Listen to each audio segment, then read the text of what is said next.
Morning, fellow zombies. Are we alive yet? Are we awake yet? It's 1:02 in the morning, West Coast time. It's May 4th, 2024. Oh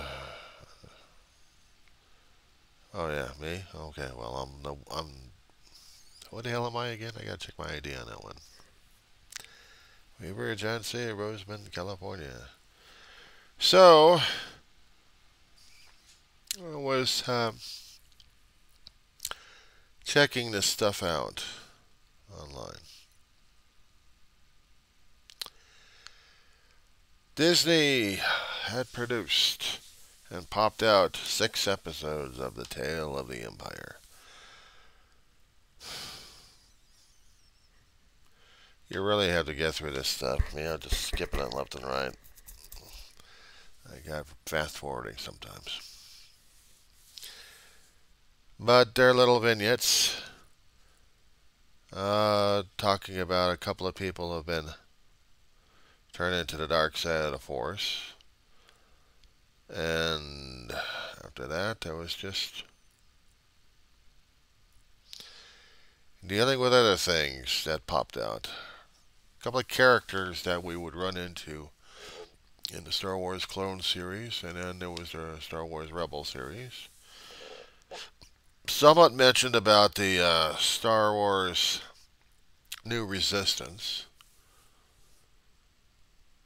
the connections to that, and some of the characters that we'd run into that probably turned into the dark side of the Force, but didn't. So it was just trying to understand all of this,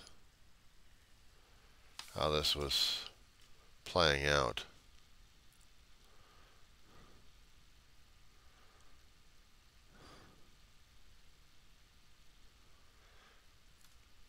Very convoluted, very complex, and demanding of detail. Things being that we're trying to connect things left and right in each of the series, at least from Star Wars all the way through the New Republic stuff. I don't know. I've been trying to get through it myself, trying to understand this more and more. And apparently I had screwed things up left and right on this one.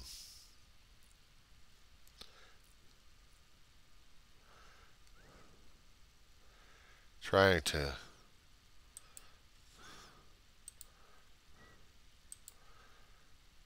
to get this right. Trying to understand this stuff. But okay. All I know is well, if you're a Star Wars fan, have at it. Make sure you carry your scuba gear with this because you'll be diving in deep on this one. As for me trying to celebrate this kind of a day, I don't know, should I celebrate it or not? I'm asking myself the questions on this one because I'm not quite sure if I should. Me growing up as a Star Trek fan, but then again, sometimes I have to let go in some form or fashion of fandom, even for a short time, just to take a breath in reality world. In reality, it's scarier than dealing with fantasy, but then again, we can scare ourselves crazy in fantasy. Well, this would be a representative of something of a fantasy. Symbolism, hope, and freedom without getting your hand burned off. In our reality, it's just a flashlight with special effects in it.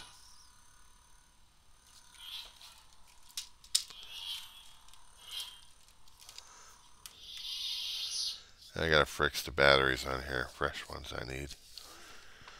Be a lot sharper than that. An emergency flashlight I use it as. A light stick, just in case the lights go out and I have to navigate my way in darkness.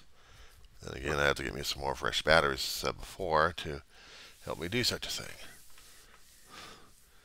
So this is supposed to be May 4th. We're supposed to be celebrating An anniversary of sorts. I can figure the damn date out on this one here. It came out in 1977. And then we got this year. So we're talking about 47 years that George Lucas came out with his movie, his idea. And some people have tried to actually tried to remake it. Maybe he tried to remake it into something else. But for whatever the phenomena is, we got fandom like crazy regarding this. 47 years old. I was 77. Let's see, back in 77. I was 11 years old. My brother was out on leave. And during a couple of weeks, he was home. We missed the premiere on purpose. We didn't want to see it. I mean, it would have been nice, but, long-ass lines, they waited for hours in the movie theaters, and not to mention the drive-ins, watching this damn thing. So, my brother and I decided, okay, well, we're going to listen to it on our own clunker of a car, a Dodge Dart monstrosity station wagon. Seemed like it was made of airplane steel. Felt like it too. Like an armored tank. Drove like one too. You hit it and you'd hurt yourself. I mean, I'm not talking about a hand hitting the steel. I'm talking about if you had another car, we'd make it into something else. It was a very handy vehicle to have. Sometimes it would have mechanical issues, but for the most part, not a bad car. I missed the Dodge Monaco, though. That was classic. We also discovered how much power and batteries that it still needed. It has better efficient batteries because we kept losing charge in the damn thing. If we had kept it charged, we would have no problem. In order to do that, we need to have gas in the damn tank. But my brother and I had decided to see this movie about 1 or 2 weeks after, or almost close to it, just for the hype to wear off a little bit. Me as a kid, I wanted the hype. I wanted the toys. I wanted the shirts. Well, I got me a shirt a long time ago. Wish I had a camera for that one. A blue shirt with R2-D2 and C3PO on it. Promote, promote, promote. And then during those later years, yes, I did get collected action figures. Either through a birthday, Christmas, or by me buying one. So yes, we had to get into the hype of Star Wars phenomena. Didn't quite get the Sith and Jedi stuff. Well, yeah, it was good evil. You're a stormtrooper? Okay, fine. Or were you a rebel? Well, I don't know. I may have considered myself as Grand Admiral Thrawn. But he was never created until afterwards, like a few decades afterwards.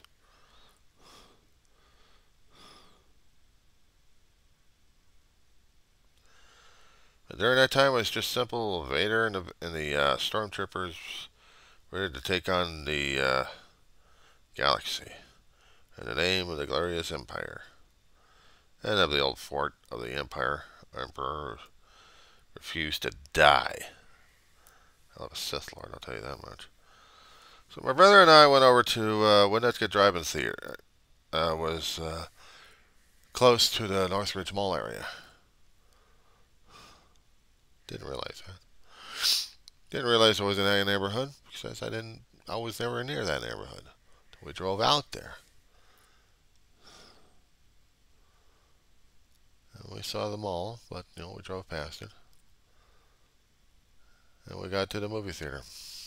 There was a long line. We had snacks with us. We had fried up French fries. We had fried up chicken. Fried up food. That way to avoid the snack bar, but you needed a snack bar for the restroom breaks. The Winnetka Drive-In had about 4 to 5 screens out there with one machine, actually with one building, acting as a projector and snack bar and restroom relief. Out then, they were phasing in a new technology called Cinefy Sound, which means it would turn your car stereo into the movie frequencies where we can listen to it. It would be synced with the film. The only problem is you had to have enough gas and power in the battery intake in order to keep this running for about 2 hours or more. We had to stop the car every so often. Actually, stop using the battery so we can charge it up by running it. There goes the gas. But there was a guy out there who had better truck and better sound equipment.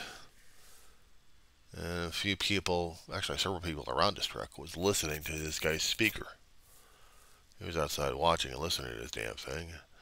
So we decided to roll down our windows and listen to it. We were really having trouble with that car those days. But we would listen to it. I mean, originally we heard it. Back in the older days, you had this box with a volume control on it. One speaker per car, which meant you had to put it on either the driver's side or the passenger side, depending on how you pulled up to it. Back then, maybe you could listen to it on the driver's side. If you pulled in forward, you got it on the passenger side. And it would have a hook that you would hook onto the roll-up window. Those days you had old-fashioned hand crank. Get modernized, you got the buttons and the switches for the toggle switches for those. But you would have this big, bulky monster. That's your only speaker that you can listen to. You crank it up and sometimes you couldn't even hear it. But what got to me sometimes is that the movie theaters that you had out there, the drive-ins, would be depending upon the traffic around there and location. Some locations you can actually see the movie and have no issues with it. The further away, you needed binoculars for them. Closer up, you're like, whoa. So you'd be able to see everything.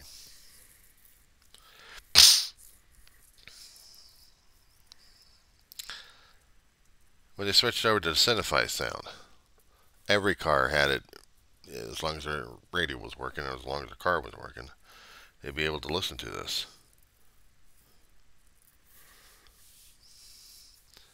Food prices were a little cheaper back then, too. But then again, I prefer bringing the food from home. It may have been cold, but, we actually had food.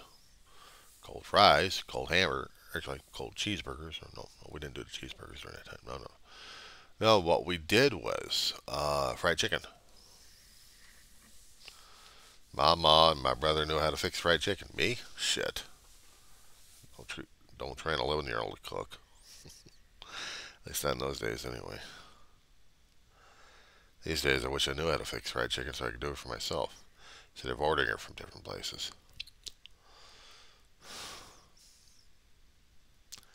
I gotta try that another time.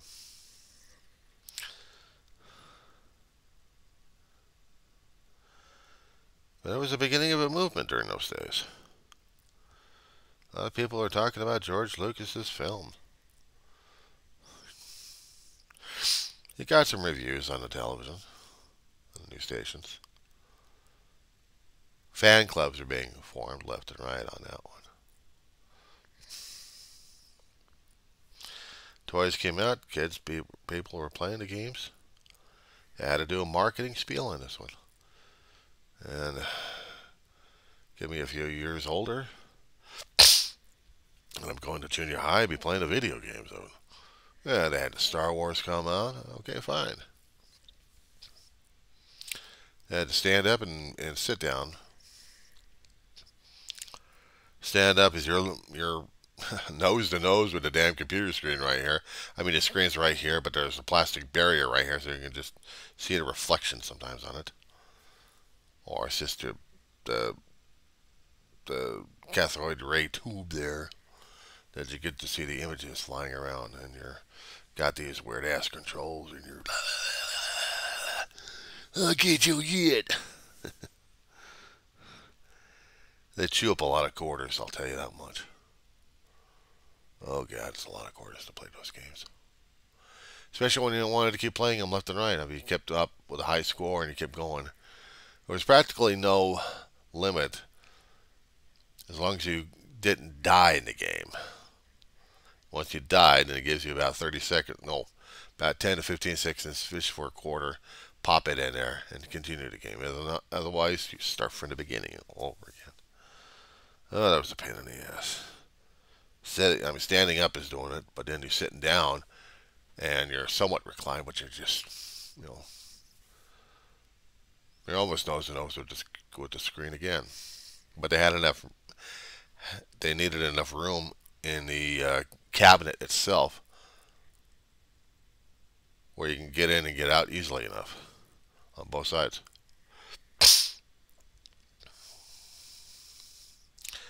I had taken on The Empire Strikes Back when it came out.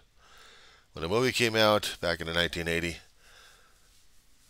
I had played the game that they actually had out. And Atari was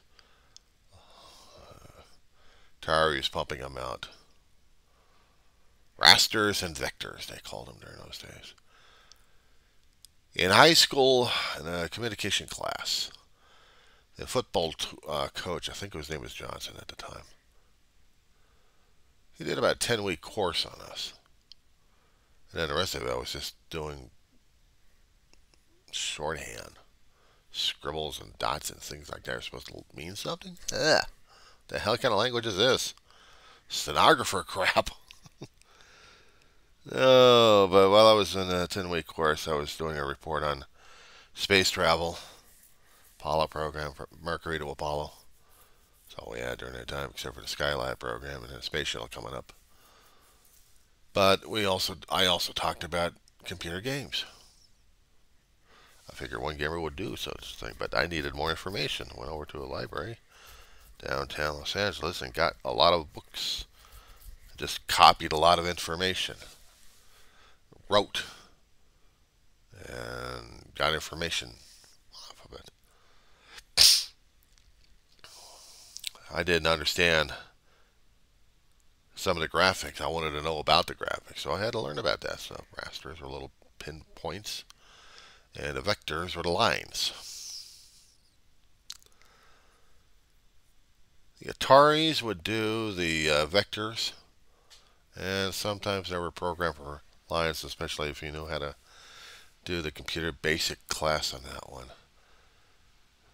Different programming techniques, and also on which particular program would do what. On the Atari 2Es, they had the vectors. So would the Trash 80. And sometimes I think it's the raster that they had on the Atari 600 or 800, I think.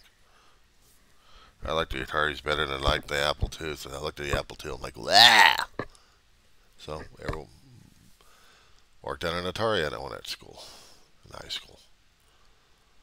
Computer programming, fun, fun, fun. All logic. Oh my God.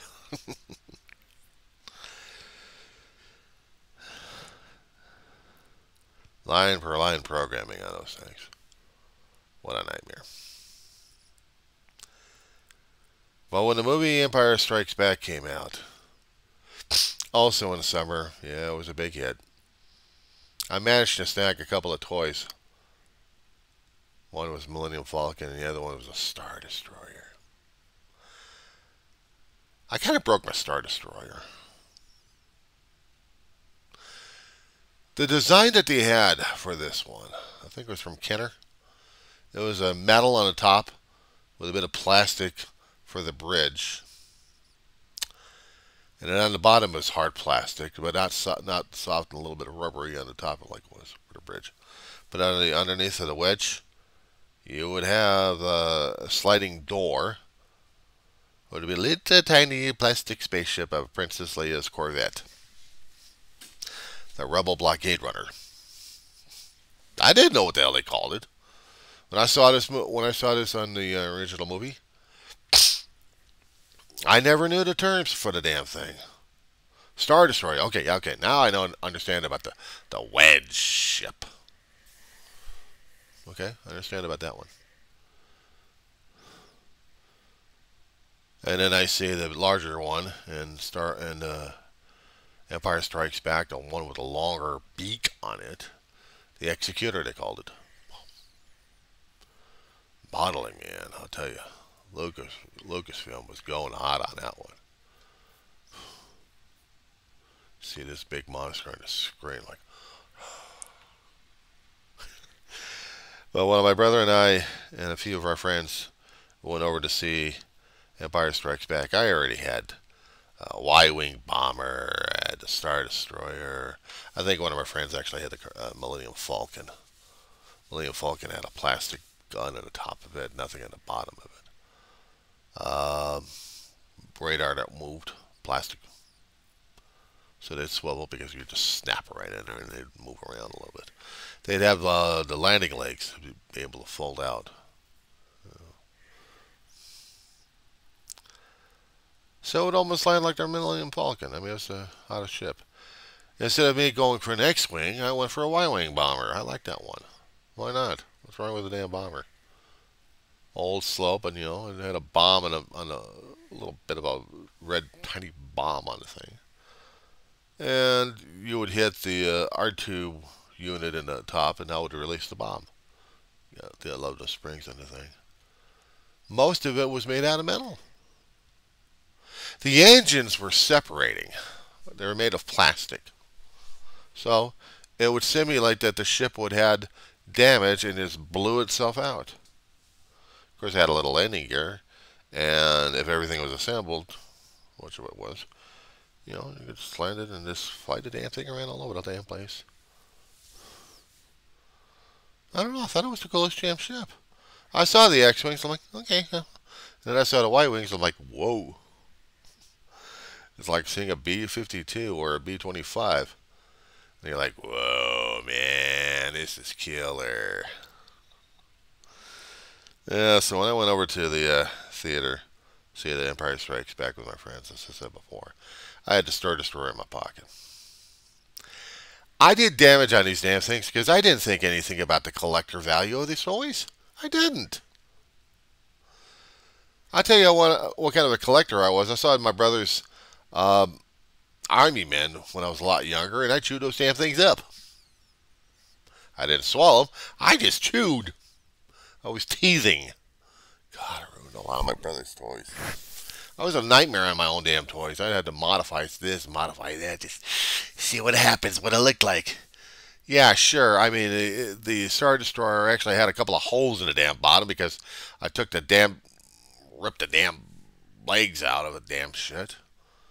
Lost a little ship, I think. Or did I still keep it? I don't know. Oh, God, I was a nightmare. And I'm afraid to say what the hell I did with the Y-wing bomber. Me with a coloring marker? Oh, no, no, no, no, no, no, no, no, no, no, no, no. No. But white paint, I can paint things white. There goes all the markings for Red Squadron, or whatever kind of squadron it was. Gone, obliterated.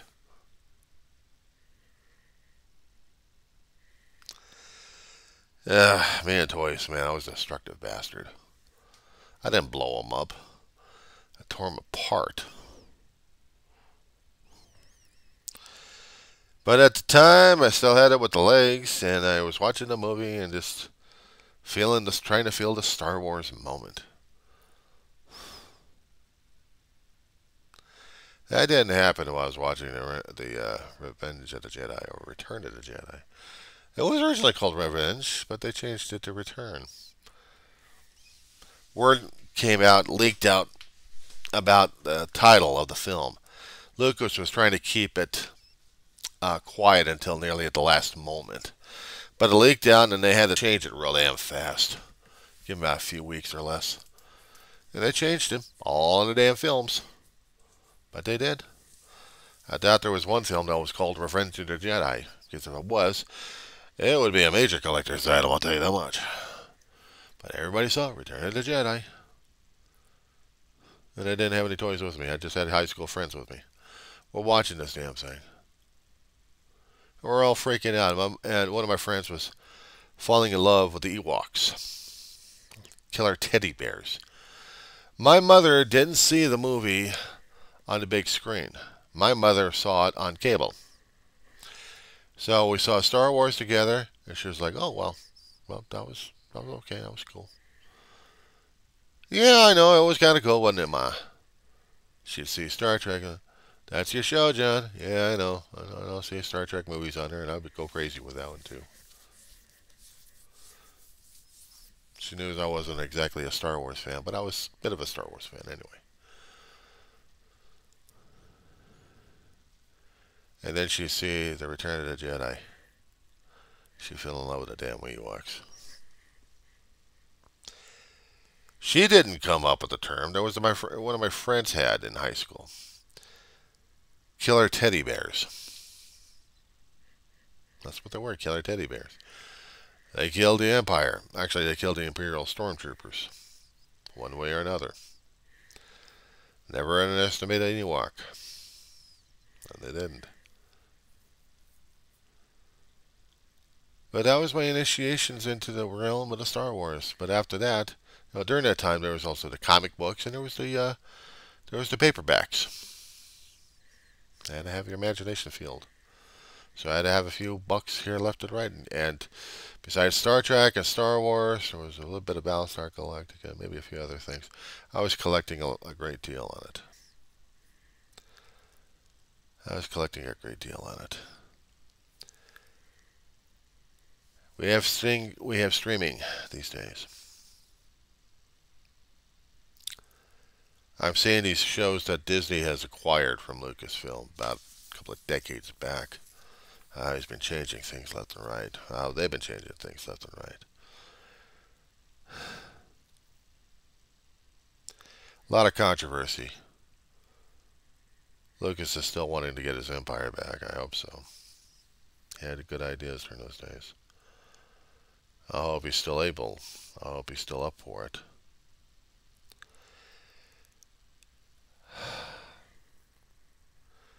But I thought I'd give out my thoughts concerning about the film and about other things related to fandom and regalia and everything else regarding it.